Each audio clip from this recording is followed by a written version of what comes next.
ನಾನು ಹರ್ಷಿತಾ. ಕಾರ್ವಾ ಪ್ಲಸ್ ಚಾನೆಲ್ಗೆ ಸ್ವಾಗತ. ಕಾರವಾರಕ್ಕೆ ಸೂಪರ್ ಸ್ಪೆಷಾಲಿಟಿ ಆಸ್ಪತ್ರೆ, ಸಿಎಂ ಸಿದ್ದರಾಮಯ್ಯ ಘೋಷಣೆ. ಕಾರವಾರ ಕಳೆದ ಫೆಬ್ರವರಿ 22ರಂದು ಕಾರವಾರದಲ್ಲಿ ಮಲ್ಟಿ ಸ್ಪೆಷಾಲಿಟಿ ಆಸ್ಪತ್ರೆ ಉದ್ಘಾಟನೆಗೆ ಆಗಮಿಸಿದ್ದ ಸಿಎಂ ಸಿದ್ದರಾಮಯ್ಯನವರು ಈ ಬಾರಿಯ ಆಯವ್ಯಯದಲ್ಲಿ ಸೂಪರ್ ಸ್ಪೆಷಾಲಿಟಿ ಆಸ್ಪತ್ರೆಯ ಭರವಸೆ ನೀಡಿದ್ದರು. ನುಡಿದಂತೆ ನಡೆದಿರುವ ಸಿಎಂ ಸಿದ್ದರಾಮಯ್ಯನವರು ಬಜೆಟ್ನಲ್ಲಿ ಕಾರವಾರಕ್ಕೆ 100 ಕೋಟಿ ವೆಚ್ಚದ ಆಸ್ಪತ್ರೆ ಮಂಜೂರಾತಿ ನೀಡಿದ್ದಾರೆ. ಜಿಲ್ಲೆಯಲ್ಲಿ ಆರೋಗ್ಯ ಸೌಲಭ್ಯದ ಕುರಿತಾಗಿ ಸಾಕಷ್ಟು ಹೋರಾಟಗಳು ನಡೆದಿದ್ದವು. ಪ್ರತಿ ವರ್ಷದ ಸೂಪರ್ ಸ್ಪೆಷಾಲಿಟಿ ಆಸ್ಪತ್ರೆ ನಿರ್ಮಾಣದ ಭರವಸೆಯ ಆಯಸ್ಸು ಚುನಾವಣೆ ಮುಗಿಯುವವರೆಗೆ ಮಾತ್ರ ಇರುತ್ತಿತ್ತು. ಕಳೆದ ಬಿಜೆಪಿ ಸರ್ಕಾರದ ಅವಧಿಯಲ್ಲಿ ಕುಮಟಾದ ಮಿರ್ಜಾನಲ್ಲಿ ಸೂಪರ್ ಸ್ಪೆಷಾಲಿಟಿ ಆಸ್ಪತ್ರೆ ನಿರ್ಮಾಣಕ್ಕಾಗಿ ಸ್ಥಳ ಪರಿಶೀಲನೆ ನಡೆದಿತ್ತು. ಆದರೆ ಆರ್ಥಿಕ ಇಲಾಖೆ ಅಷ್ಟೊಂದು ಹಣ ನೀಡಲು ಸಾಧ್ಯವಿಲ್ಲ ಎಂದ ಕಾರಣ ಜಿಲ್ಲೆಯ ಜನರ ಬಹು ವರ್ಷದ ಬೇಡಿಕೆ ಕನಸಾಗಿಯೇ ಉಳಿದಿತ್ತು.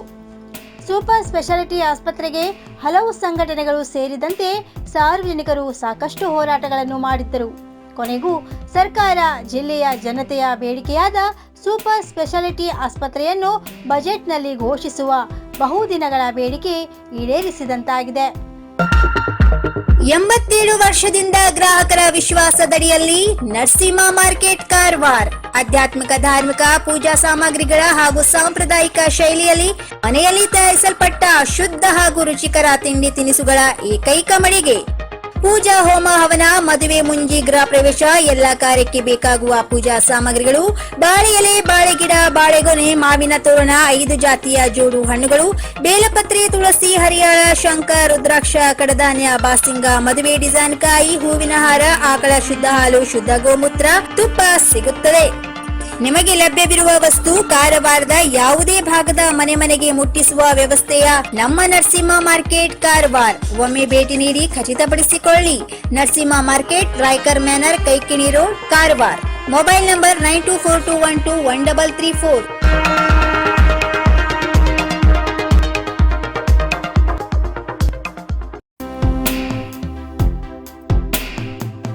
ಅಂಕೋಲಾದ ತಾಲೂಕು ಪಂಚಾಯತ್ ಸಭಾಭವನದಲ್ಲಿ ತ್ರೈಮಾಸಿಕ ಪ್ರಗತಿ ಪರಿಶೀಲನಾ ಸಭೆ.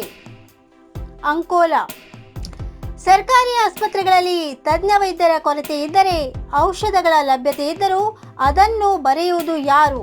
ಅಂಕೋಲಾ ಸರ್ಕಾರಿ ಆಸ್ಪತ್ರೆಯಲ್ಲಿ ಪ್ರಸೂತಿ ತಜ್ಞ, ಮಕ್ಕಳ ತಜ್ಞ, ಎಲುಬು ತಜ್ಞ, ಚರ್ಮ ತಜ್ಞ, ಅರವಳಿಕೆ ತಜ್ಞ ವೈದ್ಯರು ಇಲ್ಲದಂತಾಗಿದೆ. ಆಸ್ಪತ್ರೆಗೆ ಭೇಟಿ ಕೊಡುವ ರೋಗಿಗಳ ಸಂಖ್ಯೆಯಲ್ಲಿ ಕುಸಿತವಾಗಿದೆ. ಪ್ರತಿಯೊಂದಕ್ಕೂ ಕಾರವಾರ ಆಸ್ಪತ್ರೆಗೆ ಆಂಬ್ಯುಲೆನ್ಸ್ನಲ್ಲಿ ಕಳುಹಿಸಲಾಗುತ್ತಿದೆ ಎಂದು ಜನರು ದೂರುತ್ತಿದ್ದಾರೆ.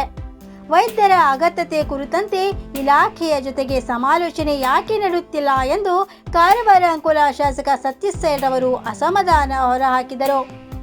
ಅಂಕೋಲಾ ತಾಲೂಕು ಪಂಚಾಯತ್ ಸಭಾಭವನದಲ್ಲಿ ನಡೆದ ತ್ರೈಮಾಸಿಕ ಪ್ರಗತಿ ಪರಿಶೀಲನಾ ಸಭೆಯಲ್ಲಿ ಅಧ್ಯಕ್ಷತೆ ವಹಿಸಿ ಇಲಾಖೆಗಳ ವರದಿ ಆಲಿಸಿದ ಅವರು, ಅಂಕೋಲಾ ತಾಲೂಕು ಆಸ್ಪತ್ರೆ, ಪ್ರಾಥಮಿಕ ಆರೋಗ್ಯ ಕೇಂದ್ರಗಳಲ್ಲಿ ವೈದ್ಯರ ಲಭ್ಯತೆ, ಔಷಧಿಗಳ ಲಭ್ಯತೆ ಕುರಿತಂತೆ ತಾಲೂಕು ವೈದ್ಯಾಧಿಕಾರಿಗಳಿಂದ ಮಾಹಿತಿ ಪಡೆದರು. ಪಶುವೈದ್ಯಕೀಯ ಆಸ್ಪತ್ರೆಯಲ್ಲಿ ವೈದ್ಯರ ಮತ್ತು ಸಿಬ್ಬಂದಿಗಳ ಕೊರತೆ ಇದ್ದು, ಒಬ್ಬರು ಖಾಯಂ ವೈದ್ಯರು ಮತ್ತು 3 ಜನ ಗುತ್ತಿಗೆ ಆಧಾರದಲ್ಲಿ ಸೇವೆ ಸಲ್ಲಿಸುತ್ತಿರುವುದಾಗಿ ಪಶುವೈದ್ಯಕೀಯ ಆಸ್ಪತ್ರೆಯ ವೈದ್ಯ ಅಭಿಷೇಕ್ ತಿಳಿಸಿದರು. ಎಸ್ಎಸ್ಎಲ್ಸಿ ಪರೀಕ್ಷೆ ಬರೆಯುವ ಮಕ್ಕಳಿಗೆ ಪರೀಕ್ಷಾ ಕೇಂದ್ರಗಳಿಗೆ ತಲುಪಲು ಯಾವುದೇ ರೀತಿಯ ಸಮಸ್ಯೆ ಆಗಬಾರದು.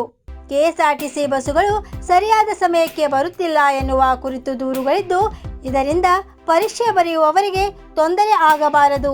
ಎಲ್ಲ ಪಂಚಾಯಿತಿಗಳ ಪಿಡಿಒಗಳು ಮತ್ತು ಶಿಕ್ಷಣ ಇಲಾಖೆ ವಿಶೇಷ ಸಭೆ ನಡೆಸಿ ಕ್ರಮ ತೆಗೆದುಕೊಳ್ಳಬೇಕು ಎಂದು ಶಾಸಕರು ಕ್ಷೇತ್ರ ಶಿಕ್ಷಣಾಧಿಕಾರಿ ಮಂಗಳಲಕ್ಷ್ಮಿ ಪಾಟೀಲ್ ಮತ್ತು ಪಂಚಾಯತ್ ಪಿಡಿಒಗಳಿಗೆ ತಿಳಿಸಿದರು.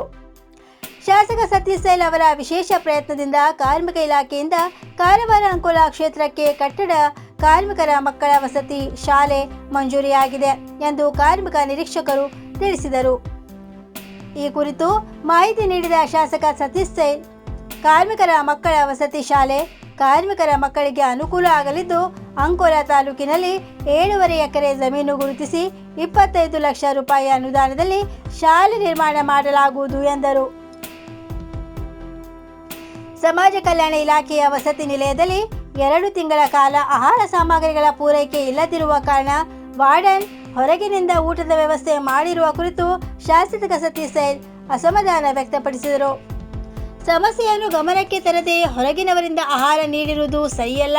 ಮಕ್ಕಳ ಆರೋಗ್ಯದ ಮೇಲೆ ಪರಿಣಾಮ ಆದರೆ ಜವಾಬ್ದಾರಿ ಯಾರು?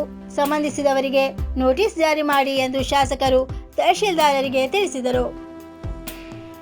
ತಹಶೀಲ್ದಾರ್ ನಿಶ್ಚಲ್ ನರೋನಾ, ತಾಲೂಕು ಪಂಚಾಯತ್ ಕಾರ್ಯನಿರ್ವಹಣಾಧಿಕಾರಿ ರಾಮಗುರ್ಗಿ, ಗ್ಯಾರಂಟಿ ಯೋಜನೆಯ ತಾಲೂಕು ಅಧ್ಯಕ್ಷ ಪಾಂಡುರಂಗಗೌಡ, ಜಿಲ್ಲಾ ಉಪಾಧ್ಯಕ್ಷ ಪುರುಷೋತ್ತಮ್ ನಾಯ್ಕ್ ಉಪಸ್ಥಿತರಿದ್ದರು.